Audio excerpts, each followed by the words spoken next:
A leisurely ride along Preston Point Road in East Fremantle just 2 weeks ago. But watch what happens when this car towing a trailer overtakes.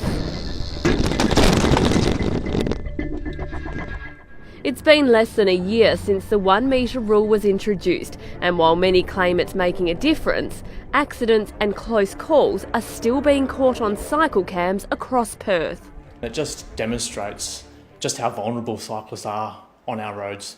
Motorists and cyclists continue to be at war over our roads, each accusing the other of doing the wrong thing. I think that cyclists and drivers can show more courtesy.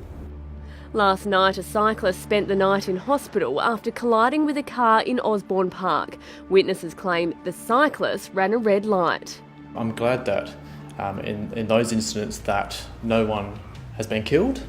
Distraction is still a massive issue on our roads. Whether you're driving a car or riding a bike, the Road Safety Commission says you need to pay attention. We get complacent, or we take it for granted because we often do it every day. So being attentive, being aware of your surroundings. This week, the Zero Excuses survey of more than 6,000 drivers revealed more than 80% of motorists believe cyclists should be required by law to travel in single file. Common sense needs to prevail. They can't take up the whole road, especially if there's a vehicle coming. Riding two abreast makes sharing the road much safer for cyclists. It makes them more visible on the road. Philip Taylor from West Cycle says there's safety in numbers. It also discourages vehicles from attempting to do a risky overtaking manoeuvre by squeezing past the cyclist. While many motorists argue cyclists should keep to the side of the road, Philip believes the opposite. We're encouraging cyclists, whether they're riding single file or two abreast, to be more central in the road corridor so that they're more visible. Despite the ongoing debates, experts believe the 1 metre rule has had a positive effect on our roads.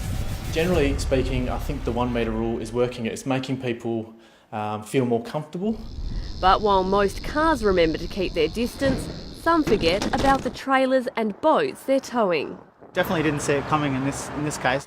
This vision was taken prior to the 1 metre rule being introduced. An overtaking four-wheel drive cuts back in front of Chris Langford, who narrowly avoids being hit by the boat being towed behind it. The boat, you can imagine, was quite wide and came probably this close to my head, so it was a scary experience. I think every driver that has an additional load, whether it's a trailer or a caravan, that they extends the vehicle length, then they need to be aware of that. There's nothing between you and the traffic, and if you get hit, it could be fatal.